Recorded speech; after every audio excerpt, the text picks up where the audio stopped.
ایک ایسا کراماتی تابوت جسے حاصل کرنے والا دنیا فتح کر سکتا ہے۔ وہ تابوت جس کی تلاش میں آج تک یہودوں نے ہزاروں مقامات کھود ڈالے۔ اس تابوت میں ایسی کیا چیز رکھی ہے؟ وہ تابوت تاریخ میں کس کے پاس تھا؟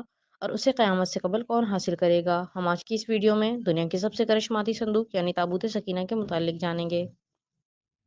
دی آرک آف دا کووننٹ۔ ہر دور میں مسلمان، عیسائی اور یہود ایک دوسرے سے مخالف رہے ہیں، مگر ایک چیز جس پر تینوں مذاہب متفق ہیں وہ تابوت سکینہ ہے۔ یہ ایک معجزاتی و کراماتی تابوت ہے جو مومنوں کے دلوں میں سکون و قرار کی غرض سے نازل ہوا تھا۔ حضرت آدم علیہ السلام سے خاتم الانبیاء کی میراث رہی، جس کی وجہ سے اس کی عظمت و حرمت بہت زیادہ ہے۔ اس تابوت کو تابوت سکینہ اس لیے کہا گیا کیونکہ اس تابوت کے ذریعے لوگوں کے دلوں میں تسلی، اطمینان اور سکون حاصل ہوتا تھا، لہٰذا اس وجہ سے اس تابوت کا نام تابوت سکینہ ہے۔ انگریزی زبان میں اس صندوق کو دی آرک آف دا کووننٹ سے جانا جاتا ہے۔ مختلف روایتوں کے مطابق یہ صندوق حضرت آدم علیہ السلام پر نازل ہوا تھا، جو شمشاد کی لکڑی سے بنا ایک بھاری صندوق تھا۔ اسے آپ جنت سے اپنے ساتھ اس دنیا میں لے کر آئے تھے اور وفات تک یہ حضرت آدم علیہ السلام کے پاس ہی رہا۔ جب حضرت آدم علیہ السلام کی وفات کا وقت آیا تو آپ نے اس صندوق کو اپنے جانشین بیٹے شیش کو دے دیا۔ اس طرح یہ صندوق بنی شیش میں منتقل ہوتا رہا، یہاں تک کہ یہ صندوق حضرت یعقوب علیہ السلام تک پہنچا۔ پھر یہ تابوت بنی اسرائیل کی ملکیت ہو گیا۔ پھر یہ حضرت موسیٰ علیہ السلام کے پاس آ گیا۔ حضرت موسیٰ علیہ السلام نے برسوں صحرائے سینا میں پھرنے کے بعد اپنی قوم کے لیے ایک عبادت کا خیمہ بنایا۔ خیمے میں ایک چھوٹی سی جگہ بنائی گئی جہاں آپ نے تابوت سکینہ کو رکھ دیا تھا۔ بعد میں اسی جگہ حضرت داؤد علیہ السلام اور حضرت سلیمان علیہ السلام نے ایک عظیم الشان عبادت گاہ کی تعمیر کروائی، جہاں تابوت سکینہ رکھنے کے لیے ایک عمارت بنوائی گئی جسے ہیکل کا نام دیا گیا۔ یہ عمارت جنات کی مدد سے بنوائی گئی تھی۔ اس عمارت میں قیمتی پتھر، یاقوت، زمرد اور سونے چاندی کی تختیوں کی دیواریں تھیں۔ اس ہیکل میں چمک اور روشنی اس قدر تھی کہ رات میں بھی کسی اور طرح کی روشنی کی ضرورت نہ پڑتی تھی۔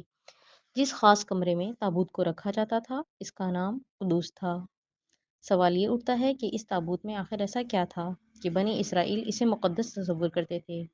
دراصل اس تابوت میں پیغمبروں کے تبرکات تھے، جس میں لوح قرآنی، تورات کی تختیوں کے ٹکڑے، من و سلوہ، حضرت یوسف علیہ السلام کا کرتا، حضرت ہارون علیہ السلام کی قوہ، حضرت موسیٰ علیہ السلام کا عصا اور امامہ اور حضرت سلیمان علیہ السلام کی انگوٹھی تھی، اور بہت سی چیزیں تھیں۔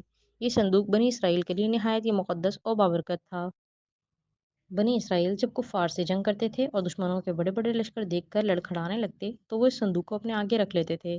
اس کے بعد اس تابوت سے ایسی برکتوں اور کرشمتوں کا ظہور ہوتا کہ بنی اسرائیل کے نوجوانوں کے دلوں میں سکون و اطمینان پیدا ہو جاتا، اسی طرح انہیں ہر جنگ میں فتح نصیب ہو جاتی۔ اس کے علاوہ جب کبھی بنی اسرائیل پر کوئی مشکل آتی تو وہ اس صندوق کو اپنے آگے رکھ کر اسے وسیلہ بناتے اور خدا سے دعائیں کرتے، اور اس طرح ان کی دعائیں قبول ہو جایا کرتی تھی اور ہر آفت ٹل جاتی تھی۔ جب تک یہ صندوق بنی اسرائیل کے پاس رہا وہ دوسری اقوام پر غالب رہے۔ مختصر یہ کہ یہ تابوت بنی اسرائیل کے لیے عروج اور برکتوں کا سبب رہا، مگر جب بنی اسرائیل طرح طرح کے گناہوں میں ملوث ہو گئے اور ان لوگوں میں سرکشی اور کفر کا دور دورہ ہو گیا تو ان کی بدعمالیوں کی نحوست سے ان پر خدا کا یہ غضب نازل ہو گیا کہ قوم عمالقہ کے کفار نے ایک لشکر جرار کے ساتھ ان لوگوں پر حملہ کر دیا۔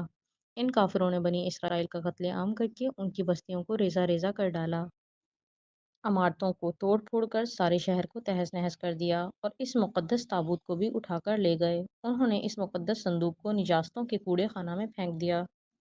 لیکن پھر اس بے ادبی کا قوم عمالقہ پر یہ وبال پڑا کہ یہ لوگ طرح طرح کی بیماریوں اور بلاؤں میں مبتلا کر دیے گئے، لہٰذا قوم عمالقہ کے پاس 5 شہر بالکل ویران ہو گئے اور ان میں طرح طرح کی بیماریاں پھیل گئی، لہٰذا ان لوگوں کو معلوم ہو گیا کہ اس صندوق کی بے ادبی کا عذاب ان پر پڑ گیا ہے، لہٰذا پھر انہوں نے اس مقدس صندوق کو ایک بیل گاڑی پر لاد کر بیلوں کو بنی اسرائیل کی بستیوں کی طرف ہانک دیا۔ پھر اللہ تعالیٰ نے 4 فرشتوں کو مقرر فرمایا جو کہ اس مبارک صندوق کو بنی اسرائیل کے نبی حضرت شمول کی خدمت میں لائے۔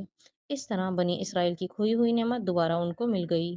جیسے ہی یہ تابوت بنی اسرائیل میں واپس آیا ان کا کھویا ہوا وقار واپس لوٹ آیا۔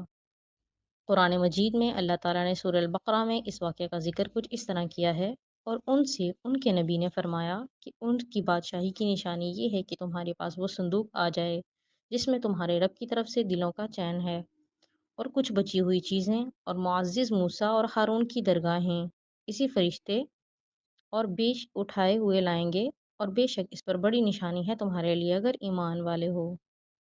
لیکن یہودی قوم ایسی سرکش قوم تھی کہ وہ ہر زمانے میں کسی نہ کسی برائی میں مبتلا ہو جاتے تھے، لہٰذا جب ان میں دوبارہ کفر و شرک عام ہوا تو اللہ تعالیٰ کی طرف سے بادشاہ بخت نصر ان پر قہر بن کر نازل ہوا۔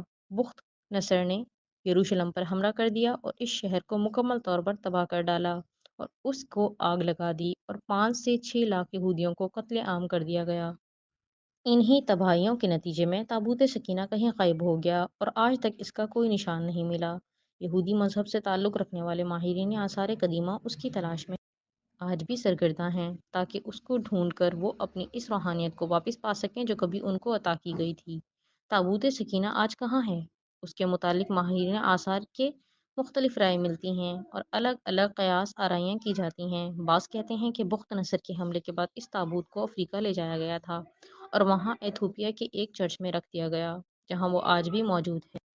بعض کا کہنا ہے کہ عرب ملک میں کہیں موجود ہے، جبکہ ایک تھیوری کے مطابق اس وقت یہ صندوق حضرت سلیمان علیہ السلام کے محل میں کہیں دفن ہے جو فلسطین میں آج بھی دفن ہے، جس کی تلاش یہودی کافی عرصے سے کر رہے ہیں۔ اس محل کی بنیادوں کو آج بھی ڈھونڈنے کی کوشش کی جا رہی ہے جسے ہیکل سلیمانی کہتے ہیں۔ دوسری طرف مسلم علماء اور محققین کے بھی بہت سارے آراء ملتے ہیں۔ بعض کے نزدیک یہ تابوت صوفیوں کے پاس ہے جو ہر دور میں ایک کے بعد دیگرے ان کے پاس منتقل ہوتے رہے۔ بہرحال یہ نظریات صرف قیاس آرائیوں پر مبنی ہیں۔ یہ صندوق کہاں ہے اس کا صحیح علم صرف اللہ تبارک و تعالیٰ کے پاس ہے، لیکن یہ بات حتمی ہے کہ جس دن تابوت سکینہ دنیا پر ظاہر ہوگا اس دن تمام قوموں کی تاریخ بدل جائے گی اور جس قوم کے ہاتھ کی تابوت آئے گا وہ تمام اقوام پر غالب ہوگی۔ مزید ایسی انفارمیٹیو ویڈیوز دیکھنے کے لیے ہمارے چینل کو سبسکرائب کریں، ویڈیو کو لائک اور شیئر کرنا بالکل بھی نہ بھولیں۔ ملتے ہیں نیکسٹ ویڈیو میں۔ جزاک اللہ۔